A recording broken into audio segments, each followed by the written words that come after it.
Hi, hello to everyone. This is Kavish IS and we are going to talk about a very important topic, Japan. Japan में earthquake आया है जिसकी वजह से बहुत सारे लोग, अभी तक का जो न्यूज़ आ रहा है उसमें 92 लोगों की मौत की पुष्टि हो चुकी है। 240 से भी ज़्यादा लोग जो हैं वो अभी लापता हैं, उनका कोई पता नहीं है। ये जो अर्थक्वेक आया है वो बहुत ही खतरनाक अर्थक्वेक माना जा रहा है बिकॉज ऑफ इट्स मैग्नीट्यूड।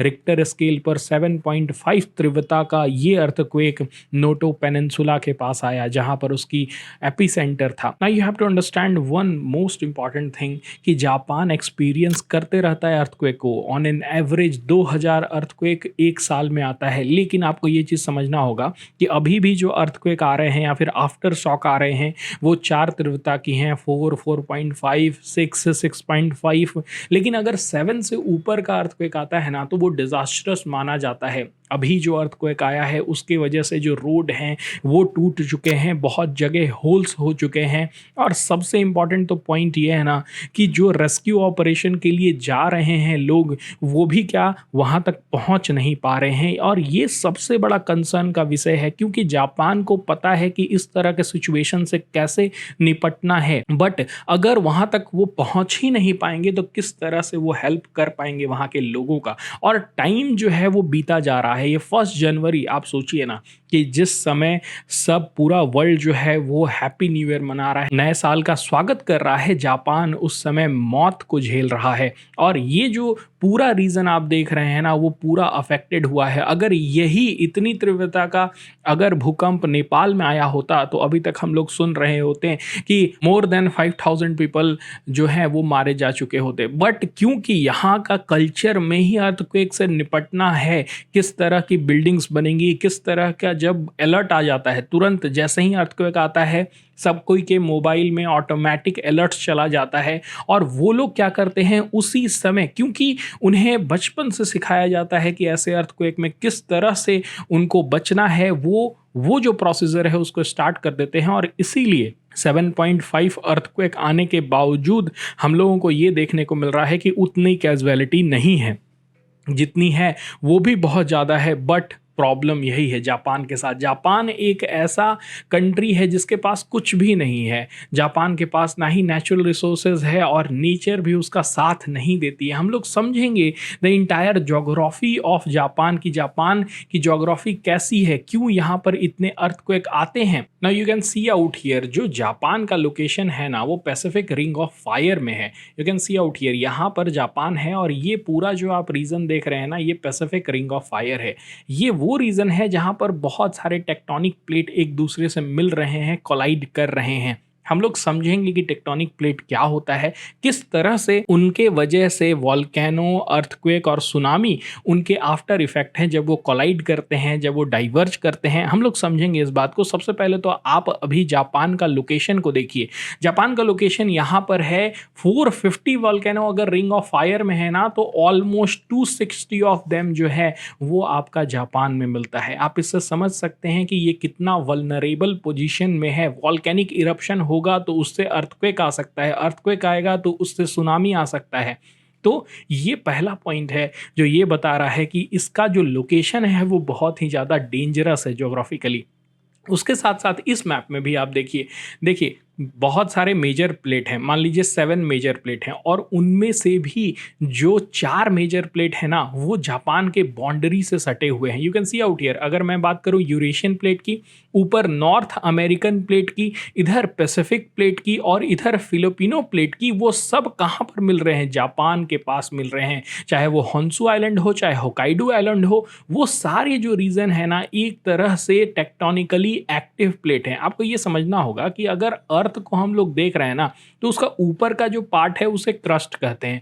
और क्रस्ट जो लिथोस्फेरिक प्लेट है, क्रस्ट को आप मल्टीपल प्लेट में तोड़ सकते हैं, जैसे कि 1 प्लेट, 2 प्लेट, इस तरह से ये सारे प्लेट्स में डिवाइडेड है पूरा क्रस्ट। अब ये प्लेट क्या होते हैं ना, over a period of time because of the influence of the heat from the core का जो हीट है उसके वजह से हमारा मेंटल जो है वो प्लास्टिक इन नेचर होता है, जिसके वजह से जो अपर लिथोस्फेयर है वो मूव करता है। सिंपल लाइन में आप समझिए कि ये सारे प्लेट जो है ना वो कैपेबल हैं मूवमेंट के लिए। इट मीन्स दैट कि फिलीपींस प्लेट मूव करेगा, पैसिफिक प्लेट मूव करेगा, नॉर्थ अमेरिकन प्लेट मूव करेगा, यूरेशियन प्लेट मूव करेगा। चाहे तो अब देखिए मूवमेंट बहुत तरह के हो सकते हैं।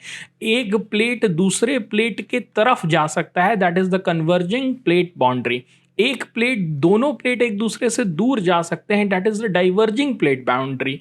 एक प्लेट दूसरे प्लेट को स्लाइड कर सकता है, that is the transverse plate boundary. और ये सारे उसी जगह पर होते हैं जहां पर ये मिलते हैं, दूर जाते हैं, स्लाइड करते हैं। और जब मान लीजिए कि जहां मिल रहे हैं उस जगह को फॉल्ट भी कहते हैं, फॉल्ट लाइन।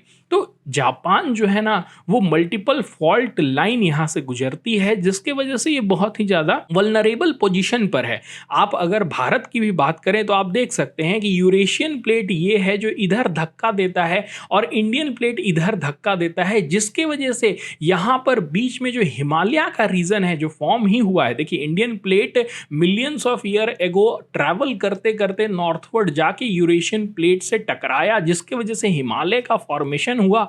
और आज भी अगर आप नोट करिएगा तो हिमालय कुछ इंचेस जो है ना वो हर साल में बढ़ता है। It is only because of the Indian plate moving toward the Eurasian plate. और ये जो मूवमेंट है ना उसी के वजह से आप समझ सकते हैं कि अर्थक्वेक आता है। तो जहां जहां दो प्लेट मिल रही हैं वहां पर अर्थक्वेक आ सकता है। और जापान में तो 4 प्लेट मिल रही हैं, तो आप समझ सकते हैं कि वो कितना ज्यादा वल्नरेबल पोजीशन पर है। सो ये ज्योग्राफी को आपको याद रखना है। नाउ अर्थक्वेक का मैग्नीट्यूड के बारे में मैं बात कर रहा था। भारत का जो नॉर्दर्न रीजन है, चाहे आप समझिए कि उत्तराखंड का रीजन हो या फिर जो नेपाल से सटे हुए रीजन की मैं बात कर रहा हूं, या फिर जम्मू एंड कश्मीर का reason, Arunachal Pradesh, north east का रीजन, दिल्ली इवन, तो ये सारे जो रीजन है ना वो वल्नरेबल होते हैं अर्थक्वेक को लेकर। और वहां पर 6-7 मैग्नीट्यूड के अर्थक्वेक हम लोग देख सकते हैं।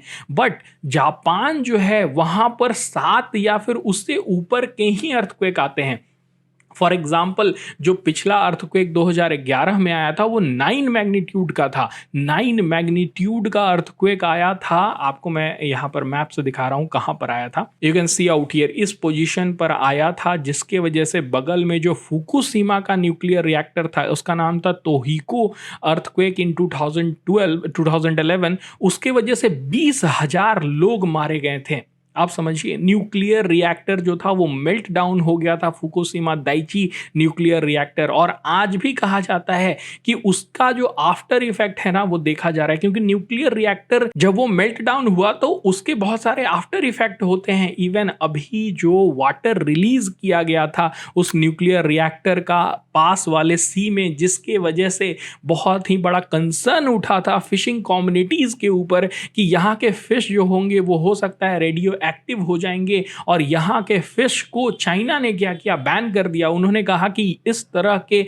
फिश को वो खाएंगे नहीं। तो जो जापान के प्राइम मिनिस्टर हैं उन्होंने फिश खा के दिखाया और बताया कि नहीं, यहाँ का फिश जो है वो बहुत ही अच्छा है, उसमें रेडियो एक्टिव मटेरियल्स नहीं है, ये कंप्लीट सेफ प्रोसीजर। पर ये सारा पॉइंट स्टार्ट ही कहां से हुआ? ये सारा पॉइंट स्टार्ट हुआ इस अर्थक्वेक से, टोहोकू अर्थक्वेक 2011 से, जिसके वजह से ये पूरा रीजन जो है वो अफेक्टेड रहा। तो आप समझ सकते हैं कि जापान हमेशा अर्थक्वेक की वजह से अफेक्ट रहता है। You can see out here great कांटो अर्थक्वेक जो था 1923 में, उसने भी बहुत ही बड़ा डिजास्टर किया था जापान के लिए। और आपको एक और बात, मैं थोड़ा हिस्ट्री जब समझ रहे हैं तो हिस्ट्री में बात कर लेते हैं कि जापान हमेशा से परेशान रहता है कि उसका ये जो आइलैंड नेशन है ना वो इतना ज़्यादा प्रभावित होता है नेचुरल डिजास्टर से कि जापान चाहता था कि वो चाइना पर कब्जा करे, वो कोरिया पर कब्जा करे, ताकि उसका जो लैंड है वो बढ़े। क्योंकि नेचुरल डिजास्टर से बचना है, उनके पास टेक्नोलॉजी थी,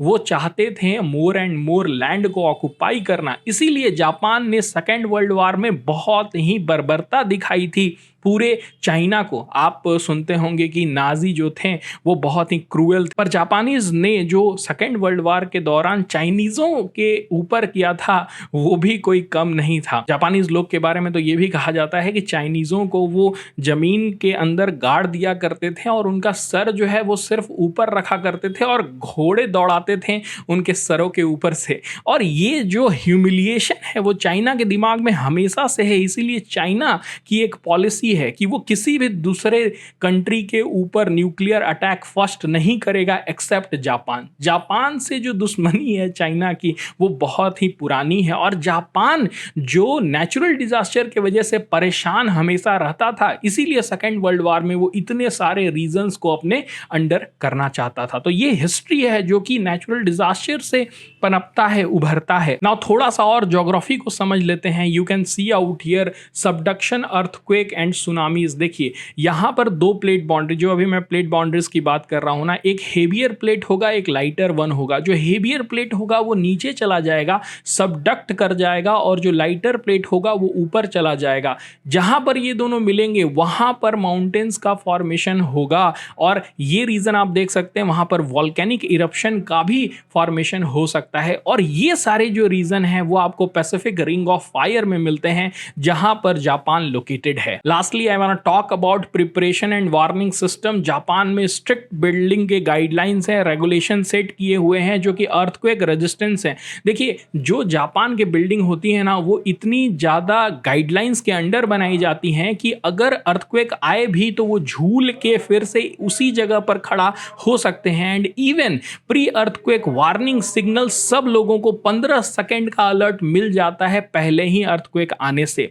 सो इन सारे चीजों से ये तो समझ में आता है कि अर्थक्वेक से लड़ने के लिए जो जापान है वो हमेशा तैयार रहता है, लेकिन फिर भी नेचुरल डिजास्टर ऐसा है जिससे कोई नहीं बच सकता है। हम लोग 100% फुल प्रूफ नहीं हो सकते हैं, and this is the reason अभी हम लोग जापान में देख रहे हैं इतना बड़ा natural disaster, and we have to wait for few days more, जिसमें कि हमें पता चलेगा कि कितने लोग मारे गए हैं। थोड़ा सा ज्योग्राफी को ध्यान में रखिएगा, ज्योग्राफी बहुत इंपॉर्टेंट है, यहां से डायरेक्ट क्वेश्चन आ सकते हैं। And of course we should hope कि जितने सारे भी लोग फंसे हुए हैं वो बचे होंगे। That's it for this video, thank you.